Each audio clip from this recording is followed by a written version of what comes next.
Assalamu alaikum students. I hope you all are fine. Students, in the previous lecture we have discussed kidney failure, its causes and its symptoms, but we didn't discuss its treatment. Now in this video we are going to discuss the treatment of kidney failure. What does kidney failure mean? Kidney failure means the complete or the partial failure of the kidneys to function. Kidney failure is treated by the dialysis and the kidney transplant.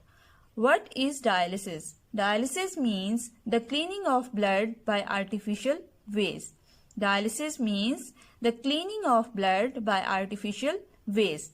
Dialysis has two types, peritoneal dialysis and the hemodialysis. So students, first we will discuss the types of dialysis. Later we will discuss the kidney transplant.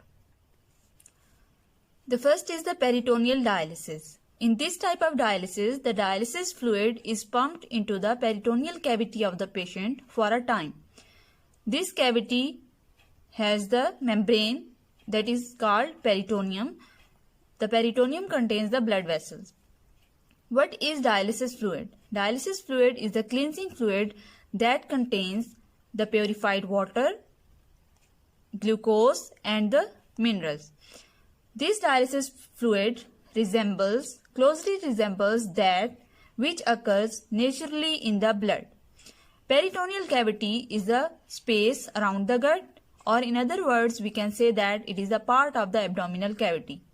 This cavity is lined by the membrane called the peritoneum, and this peritoneum contains the blood vessels.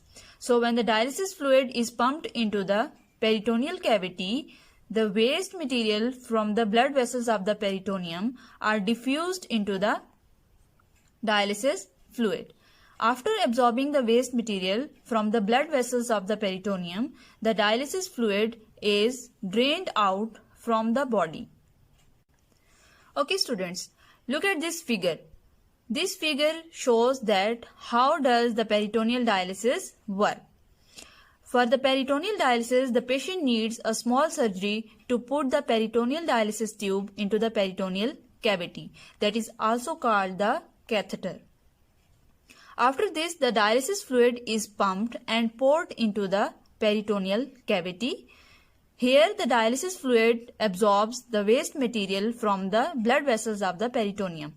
This part is showing the blood vessels of the peritoneum, and the waste materials are moving from the blood vessels into the dialysis fluid. After absorbing, the dialysis fluid is then drawn back out of the body and is discarded. Students, this method of dialysis can be performed at home but must be done every day. The second type of dialysis is the hemodialysis. In hemodialysis, the blood from the patient's body is pumped into the apparatus that is called dialyzer. Dialyzer contains the long tubes, and the walls of these tubes act as the semi-permeable membranes. It means that the walls of the tubes will allow some or selected molecules to pass through them by the diffusion. In dialyzer, blood moves through the tubes and the dialysis fluid moves around the tubes. Here, the extra waste material and the fluids diffuse into the dialysis fluid. After absorbing the waste material from the blood, the dialysis fluid is then drained out from the body, and the clean blood is then returned back to the patient's body. This figure shows that how does hemodialysis work. For the hemodialysis, a patient needs a minor operation to create the fistula. What is fistula? Fistula is the connection that is made between an artery and a vein for the dialysis. Look at the arrows. These arrows are showing that the blood moves from the body to the dialyzer with the help of blood pump. Here the blood moves through the tubes and the fresh dialysis fluid moves around the tubes. The extra waste material and the fluid diffuse into the dialysis fluid here, and the blood become cleaned. The clean blood then moves back to the body through these tubes, and the used dialysis fluid is then drained out from the dialyzer. The hemodialysis treatments are given in the dialysis centers 3 times per week. Students, now here is a video for you with the help of which you will better understand the work of hemodialysis and the peritoneal dialysis. Dialysis is a therapy that artificially removes wastes from the blood of patients whose kidneys can no longer perform this function adequately. There are two main types of dialysis: hemodialysis and peritoneal dialysis. In hemodialysis, blood is filtered outside the body in a dialysis machine. The patient's blood is pumped to the machine, cleansed, then returned to the body. To prepare for regular hemodialysis treatments, a one-time minor surgery is performed to create a vascular access, which is essentially a large and strong vein enough to sustain the high flow rate through the machine. This can be accomplished by fusing an artery to a vein, forming a so-called fistula, or by adding a synthetic tube, a graft. For emergency treatment, a catheter can be used for temporary access. Once inside the machine, blood flows within tiny tubes surrounded by a dialysis solution, called dialysate. The walls of the tubes act as semi-permeable membranes that allow only small molecules, such as water, nitrogenous wastes, and electrolytes, to pass through. The filtration occurs by osmosis and diffusion, where water and solutes move from higher to lower concentration. The dialysis fluid contains solutes at the levels similar to those in healthy blood.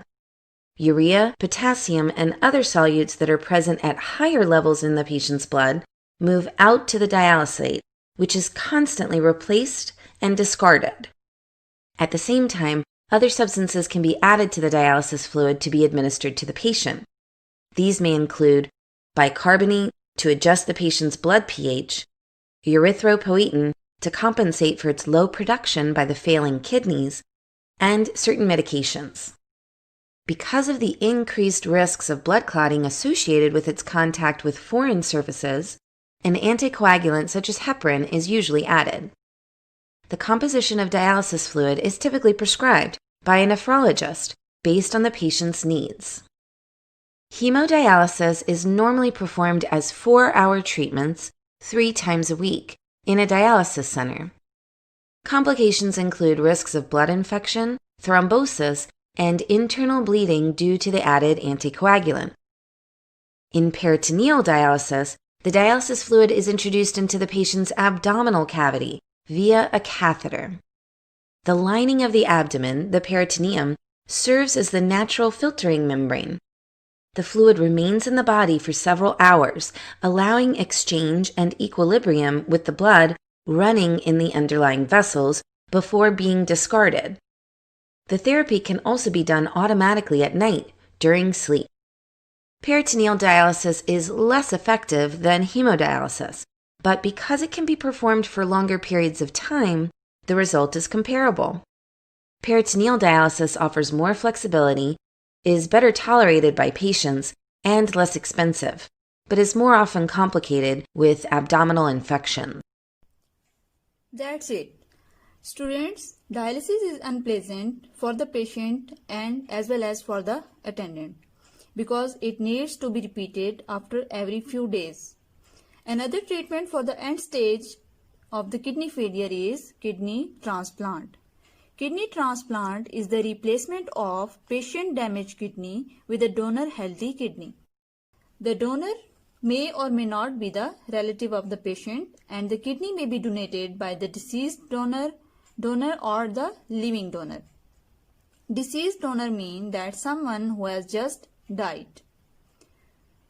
Before transplantation, the tissue proteins of the donor and the patient are matched. It is very necessary that the tissue proteins of the donor and the patient must match. A good match means it's less likely that the body will reject the organ. After this, the donor's kidney is transplanted to the patient's body and is connected to the patient's blood and the urinary. Look at this diagram. This is showing that the kidney is transplanted into the patient whose kidneys are damaged. During the kidney transplant surgery, the blood vessels of the new kidneys are attached to the blood vessels in the lower part of the abdomen just above one of the patient's leg. And the new kidney's urine tube, that is called ureter, is connected to the urinary bladder. The average time for the donated kidney is often 10 to 15 years. And if the transplant fails, the patient may be given a second kidney transplant, and in this situation, the patient is treated through the dialysis for some time. The problems and the complication after the kidney transplant includes the transplant rejections. Rejection is most common and the important complication that may occur after receiving the transplant. Anti-rejection medicines are taken by the patient. These anti-rejection medicines lower the immune system of the patient. As the immune system is lowered, the viral and the other infections can be the problem. The imbalances of the body salts can also take place that lead to the bone problems and the ulcers. This is the end of the chapter. Thank you, students.